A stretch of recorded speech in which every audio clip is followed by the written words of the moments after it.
আসসালামু আলাইকুম। সবাইকে স্বাগত জানাচ্ছি বিডিফিউজ ইনফোটেইনমেন্টে। আপনাদের সঙ্গে আছি আমি সুরভি দিবা। যুক্তরাষ্ট্রের প্রেসিডেন্ট ডোনাল্ড ট্রাম্প আবারও ইরানের বিরুদ্ধে সামরিক হামলার হুমকি দিয়েছেন। তবে বিশ্লেষকদের একাংশের মতে এই হুমকি যুক্তরাষ্ট্রের শক্তির বহিঃপ্রকাশ নয়, বরং ওয়াশিংটনের কৌশলগত অচল অবস্থার প্রতিফলন।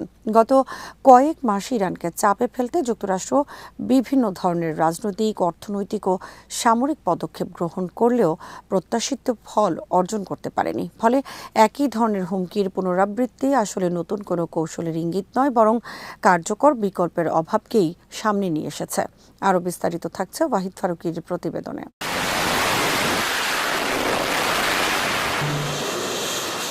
গত ৫ মাসে ট্রাম্প প্রশাসন ইরানের বিরুদ্ধে প্রায় সব ধরনের চাপ প্রয়োগের চেষ্টা করেছে।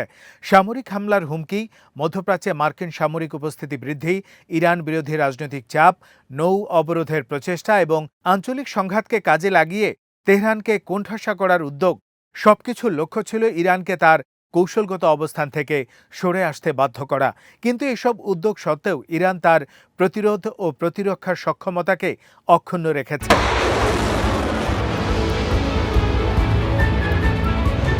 শিকাগো বিশ্ববিদ্যালয় আন্তর্জাতিক সম্পর্ক বিশেষজ্ঞ জন মিয়ার শাইমার মনে করেন, সামরিক শক্তি তখনই কার্যকর হয় যখন তার সঙ্গে স্পষ্ট রাজনৈতিক লক্ষ্য, অর্জনযোগ্য উদ্দেশ্য এবং সম্ভাব্য ব্যয়ের বাস্তবসম্মত হিসেব থাকে।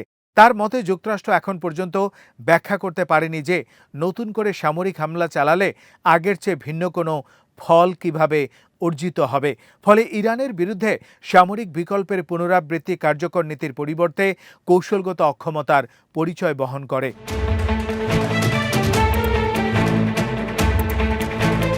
সাম্প্রতিক ঘটনা প্রবাহে দেখা গেছে বহুমাত্রিক চাপের মুখেও ইরান তার প্রতিরোধ কাঠামো ধরে রাখতে সক্ষম হয়েছে। শুধুমাত্র সামরিক সক্ষমতাই নয়, ক্ষেপণাস্ত্র প্রযুক্তি, ড্রোন শক্তি, আঞ্চলিক মিত্রদের সঙ্গে সম্পর্ক, ভূরাজনৈতিক অবস্থান এবং পাল্টা জবাব দেওয়ার সক্ষমতা, সব মিলিয়ে ইরান এমন একটি প্রতিরোধ ব্যবস্থা গড়ে তুলেছে যা সম্ভাব্য যে কোনো সামরিক অভিযানের ব্যয় উল্লেখযোগ্যভাবে বাড়িয়ে দেয়।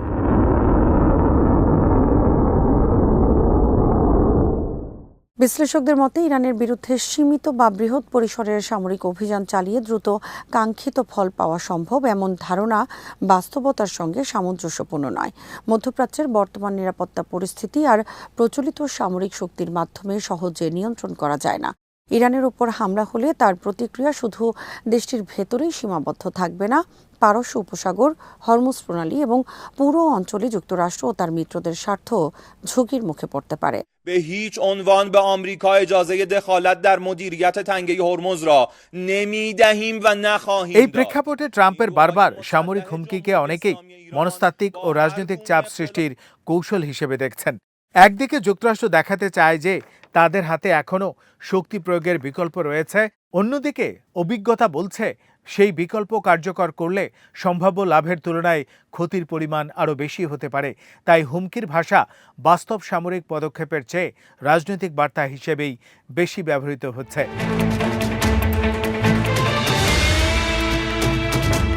কৌশলগত দৃষ্টিকোণ থেকে যুক্তরাষ্ট্রের বড় সমস্যা হলো একটি বাস্তবসম্মত রাজনৈতিক লক্ষ্য নির্ধারণ করতে না পারা। সামরিক অভিযান শেষ হলে কিভাবে পরিস্থিতি নিয়ন্ত্রণ করা হবে, কী ধরনের রাজনৈতিক ফল অর্জিত হবে এবং দীর্ঘমেয়াদে তার কী প্রভাব হবে, এসব প্রশ্নের সন্তোষজনক উত্তর এখন ওয়াশিংটনের কাছে নেই। ফলে সামরিক শক্তি গ্রহণের সিদ্ধান্ত আরও জটিল হয়ে উঠেছে।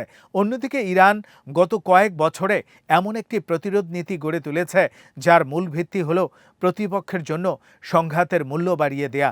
ক্ষেপণাস্ত্র ও ড্রোন সক্ষমতার পাশাপাশি আঞ্চলিক প্রভাব, প্রতিরক্ষা প্রস্তুতি এবং সংকট মোকাবেলার অভিজ্ঞতা যুক্তরাষ্ট্রের জন্য সামরিক পদক্ষেপকে অনিশ্চিত ও ব্যয়বহুল করে তুলেছে।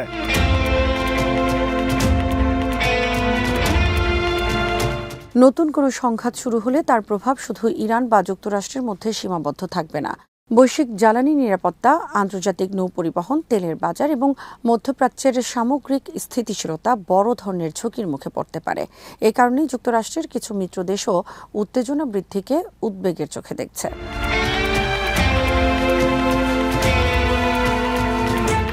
গত 2 দশকে আফগানিস্তান, ইরাক সহ মধ্যপ্রাচ্যের বিভিন্ন যুদ্ধে যুক্তরাষ্ট্রের অভিজ্ঞতাও এই বিতর্কে গুরুত্বপূর্ণ।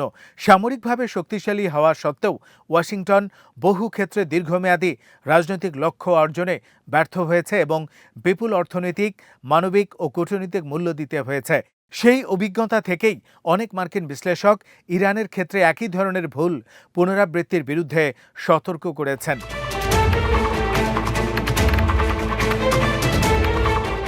সব মিলিয়ে ট্রাম্পের নতুন করে ইরান বিরোধী সামরিক হুমকিকে অনেক বিশেষজ্ঞ যুক্তরাষ্ট্রের বাড়তি শক্তির প্রকাশ হিসেবে দেখছেন না, বরং এটি এমন একটি পরিস্থিতির প্রতিফলন যেখানে আগের নীতিগুলো প্রত্যাশিত ফল না দেয়ায় ওয়াশিংটন কার্যকর নতুন কৌশল খুঁজে পাচ্ছে না।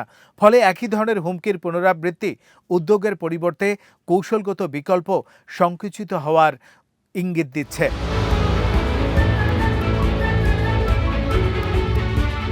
বিশ্লেষকদের মতে বাস্তবসম্মত রাজনৈতিক লক্ষ্য ও কার্যকর কৌশল ছাড়া শুধুমাত্র হুমকির ভাষা ইরান যুক্তরাষ্ট্রের সম্পর্কের বিদ্যমান সমীকরণ বদলাতে পারবে না। বর্তমান বাস্তবতায় সামরিক শক্তির পাশাপাশি রাজনৈতিক, অর্থনৈতিক, নিরাপত্তা ও আঞ্চলিক নানা বিষয় একসঙ্গে কাজ করছে। তাই একই ধরনের হুমকির পুনরাবৃত্তি উদ্যোগের পরিবর্তে কৌশলগত বিকল্প সংকুচিত হওয়ার ইঙ্গিত দিচ্ছে।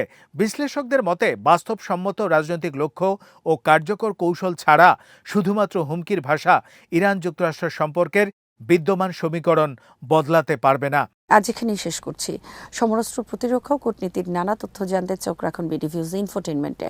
চ্যানেলটি ভালো লাগলে সাবস্ক্রাইব করুন। আল্লাহ হাফেজ।